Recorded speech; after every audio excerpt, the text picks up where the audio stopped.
Welcome to EQ TV, the Emotional Fitness Channel. And today I'm bringing to you one of my dear clients, Nazmiye, a beautiful woman who came from a very conservative Muslim Turkish upbringing, who broke through all of the cultural indoctrination and habits that dimmed her light so much in fear.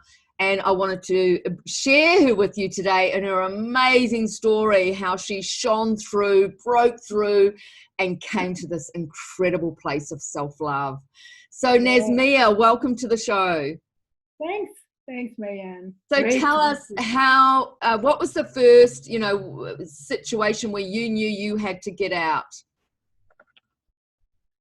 Oh, when I knew I had to get out, that was when my mother thought it was a great idea to let me get married to the son of a dear friend of hers, and I didn't want to get married. So it was kind of a playful, but it was a very forced marriage thing, and it took me 1.5 years to get rid of the engagement. And that was when I thought, and I knew I have to, this is not my life, It was a very stressful time. I had a very traumatic awakening at that time. As I later understood, I had a untimely Kundalini awakening, which is frightening. I really thought I was dying. I don't want to scare anyone off, but so that was when I thought, it's not a coincidence that I'm born in this Turkish family. And I felt like before I was like this little girl with a little dress, and then with the awakening I became this Hulk, and the dress was all over my body and I couldn't fit in anymore. Yeah. And I also felt very deeply, I have a task in this life, although I don't, it's not out of guilt or something, but I have something that I have to do, and my path is outside. So then I knew I have to get out into the world. Yeah. So you grew up in a very conservative situation where women's voices were silenced. You were sharing with me earlier that it was almost dangerous as a woman to shine your light, and it was shameful upon the family. And also, there's fears if a woman showed herself, she would be raped and all of these things. And so the indoctrination of you weren't allowed to be yourself or shine. I find it amazing that you are today a TV presenter in the political world, being seen and heard very strongly with conviction every day, and also an actress and a writer. I mean, how beautiful is that? So what happened when you broke free? You were sharing with me you hit so much fear when you went out into the world on your own. Yeah, so I moved to another city. I went to the art academy, and it was actually my father who said, who set me free, who said you can go, because I had this silent war with my mother. And my mother even said, if you leave us, I spoke to your father.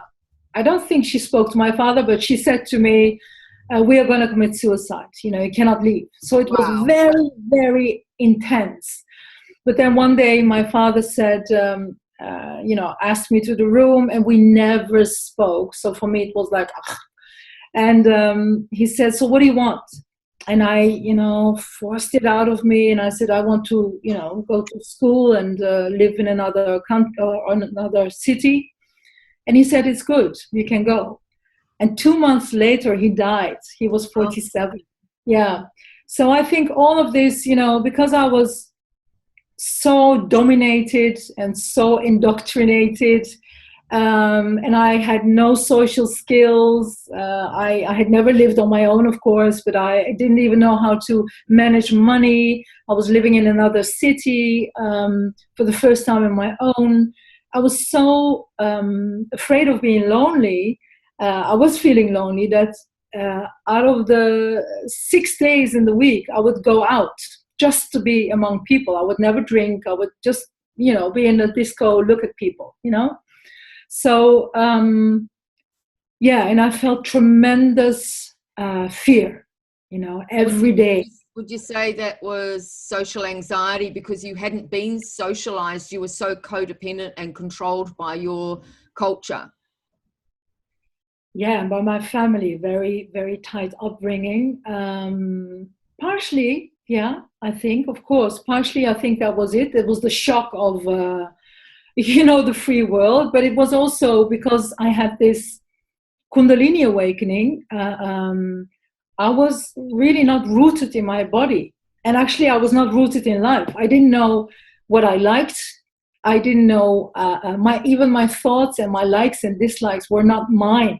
So I had to figure everything out on my own. So that was a tremendous time of anxiety, feeling lonely. A lot of people in the city where I was from, especially after my father passed away, they would gossip that I was responsible for his death, that I had a boyfriend, all lies, but it was very, very stressful time.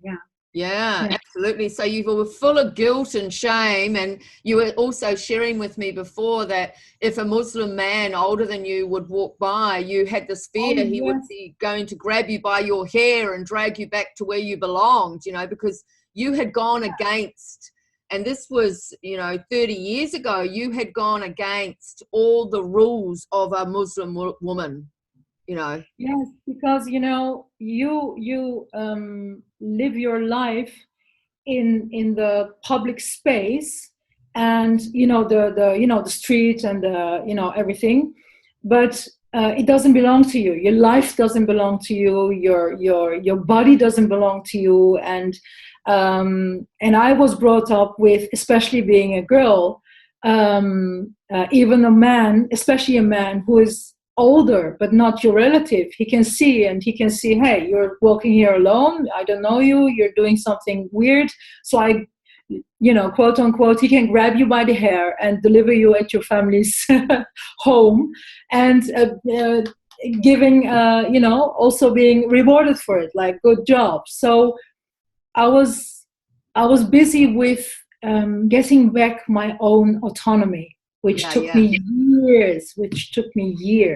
And then, so with the Kundalini awakening, for those who don't understand, it's a real embodiment of you finding, you're coming home to yourself, almost your spirituality, and finding your true power, your inner power. And then from there, you started on a spiritual journey to really find yourself for years. So what happened there? Well, for a long time,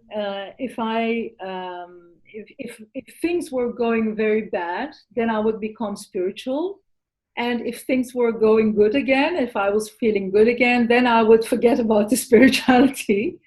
And then at one point in 2005, I became very much out of balance. I was overworked. Then I really became had social anxiety. I could not get out of the house, or everything was too much, So then I started. Then it merged. Spirituality became a daily practice, but still, I was looking at myself like a subject, but I just wanted to get rid of the pain. I just wanted everything to be, the pain to go away. I didn't do it out of self-love, or I didn't do it out of curiosity towards myself. I was not gentle at all. I was so violent towards myself because I just wanted the pain to stop. Yeah.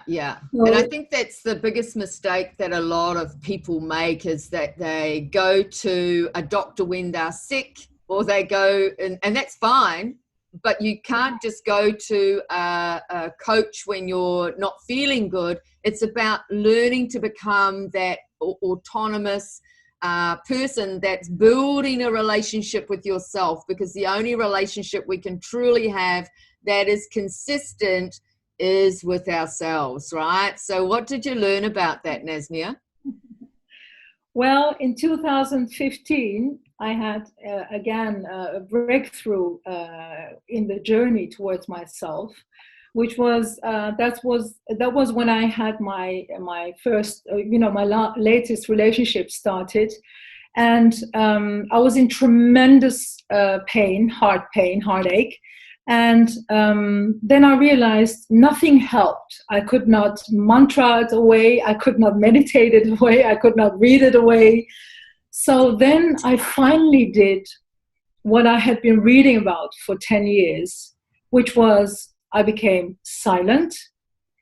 I omitted, gender, name, form, everything. And I just allowed everything to be without the story. And that's when for the first time, I started to really, and that's hard, by the way, because then I realized, oh my God, who am I without my story? Everything is tied into stories, yeah?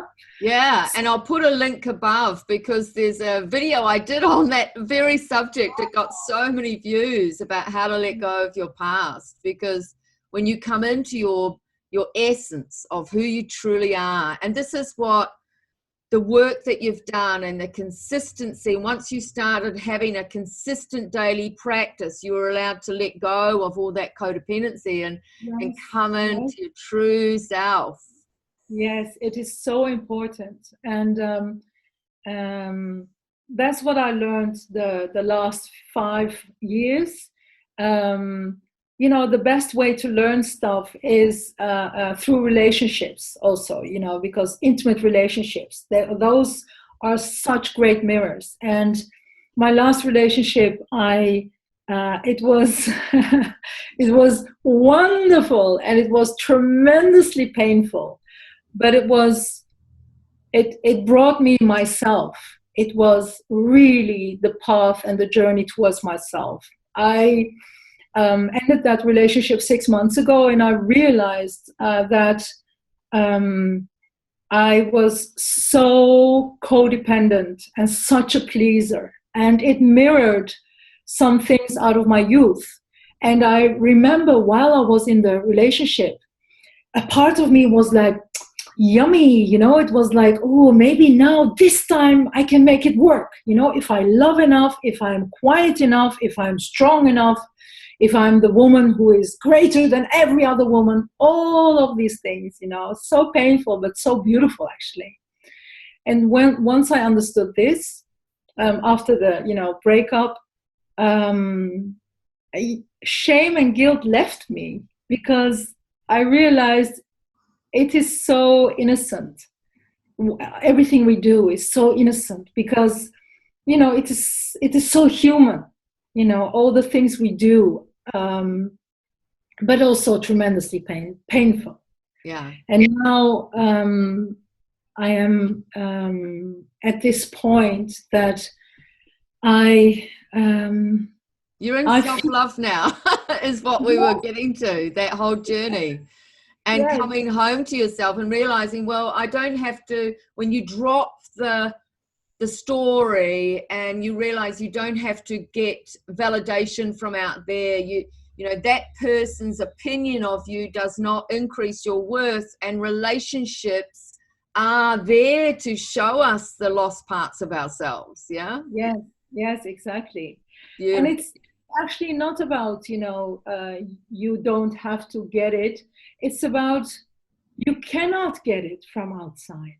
Correct. I realized now that I have been longing for my own love all along. I have been longing for my own attention all along.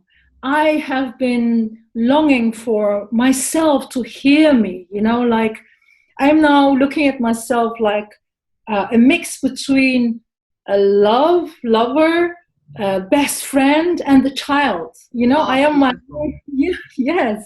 Beautiful. And especially now we are talking. This, I love talking to you, and I thank you for this opportunity. But this doesn't give me extra self-worth or extra something. This is just, so joyful to do. Yes. And that's it. Yes. Perfect. Yeah. All right, my darling, it's been an absolute joy to experience you today, and thank you for sharing your story with my audience. And yeah, let's talk again soon. Much love to you. You too. Thank you. And I hope people, I hope they recognize, yeah, everything is inside you. Yeah. All right.